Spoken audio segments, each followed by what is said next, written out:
సాయి రాజేష్ గారు. Sure. So congratulations, thank you. చాలా హ్యాపీగా ఉంది.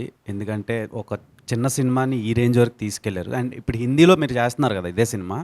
ఈ సినిమాకి విజయ్ బల్గునిన్ గారి మ్యూజికేనా లేదంటే అక్కడ లోకల్ మ్యూజిషియన్స్ని చూస్తున్నారా? లేదండి, విజయ్ బుల్గానిన్ గారు చేయట్లేదండి. ఎందుకండి? ఎందుకంటే విజయ్ బుల్గానిన్ గారికి ఇస్తే ఇంకో 3 ఏళ్ల తర్వాత వస్తుంది మ్యూజిక్, కాబట్టి ఆయన అంత బిజీగా ఉన్నారు ప్రస్తుతం ఇక్కడ తెలుగు సినిమాలతో. సో అంటే ఫిలింలో ఆ ఫ్లేవర్ ఆయనకి బాగా తెలుసు కదా, సో ఆయన చేస్తే ఇంకా బాగుంటుందేమోనని చాలామంది ఒపీనియన్. లేదు, మేము ఆల్రెడీ ప్రొడక్షన్ ఫిలిమ్స్ చేస్తున్నాము. సార్ ఆ ఫిల్మ్లో ఫ్లేవర్ నాకన్నా రాజేష్ గారికి తెలుసు సార్. ఆ ఫ్లేవర్ మేము అందరం చేసాం.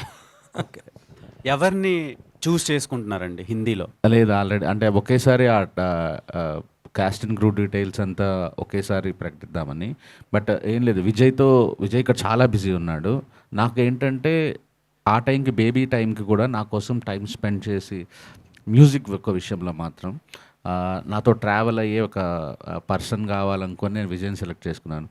సో అక్కడ కూడా నాకు అలా సపోర్ట్ చేసి అక్కడ మ్యూజిక్ ఇక్కడ మనం హిందుస్థానీ మ్యూజిక్కి సంబంధించి ఒక గ్రిప్ ఉన్న ఒక ఎక్స్పీరియన్స్డ్ పర్సన్తోనే వెళ్తున్నారు.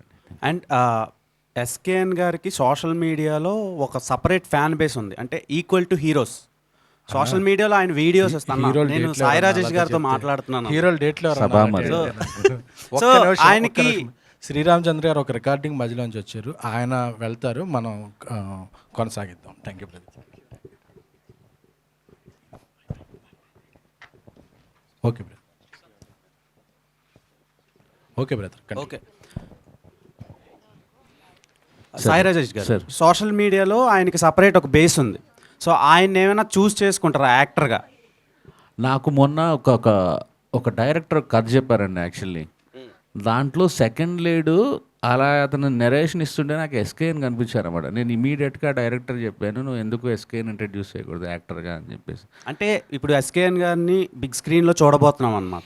చూడాలని మనస్ఫూర్తిగా కోరుకుంటున్నా అండి. నేను ఆ ప్రయత్నాలు కూడా నా సైడ్ అయితే నేను గట్టిగా చేస్తున్నాను. ఆ డైరెక్టర్కి కూడా చాలా ఫోర్స్ చేస్తున్నాను, అతను ఎలాగైనా మీరు హీరో చేయండి అని చెప్పి.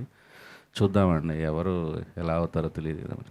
Okay sir. ఎస్కేఎన్ గారు, సో ఒక ప్రొడ్యూసర్, ఒక జర్నలిస్ట్గా, ఒక పిఆర్గా, ఒక ప్రొడ్యూసర్గా, ఇప్పుడు ఒక పాన్ ఇండియా ప్రొడ్యూసర్గా, నెక్స్ట్ హీరోగా ఎలా ఉంది ఈ జర్నీ? హీరో కాదండి, ఆయన క్యారెక్టర్ అండి. అది ఇంకా నేను చేయలేదు. అంటే ఆ క్యారెక్టర్లో కొంచెం శాడిజం షేడ్స్ ఉంటాయి. సో అందుకని నా క్యారెక్టర్ చూశాడంట ఆయన. చెప్పాను అప్పుడే, వైష్ణవి నువ్వు చేస్తే ఆ క్యారెక్టర్ చేస్తా అని చెప్పా. వైష్ణవి బిజీగా ఉందన్నది. సో ఆ క్యారెక్టర్ ఏం ప్రజెంట్ చేయట్లేదండి. నెక్స్ట్ అలాంటి అవకాశం ఏమైనా వస్తే చెప్తాను. మీ ఫ్యాన్స్కి ఫీస్ట్ ఇవ్వబోతున్నారు అనమాట? ఫ్యాన్స్ అనేది అది కాదండి, ఎందుకంటే నేను ఎక్కువ చిరంజీవి గారితోనూ, కళ్యాణ్ గారితోనూ, చరణ్ గారితోనూ, బన్నీ గారితోనూ, మొత్తం మెగా ఫ్యాన్స్తో, ప్రభాస్ గారు, రవితేజ, ఇంతమంది హీరోలతో పిఆర్గా పనిచేయబట్టి వాళ్ళ ఫ్యాన్స్ అందరూ నాకు ఓన్ చేసుకుంటుంటారు.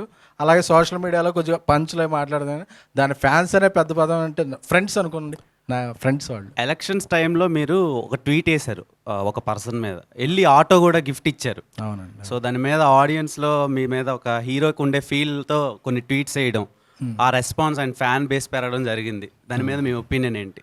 నాకు కళ్యాణ్ గారు అంటే నాకు చాలా బాగా ఇష్టం.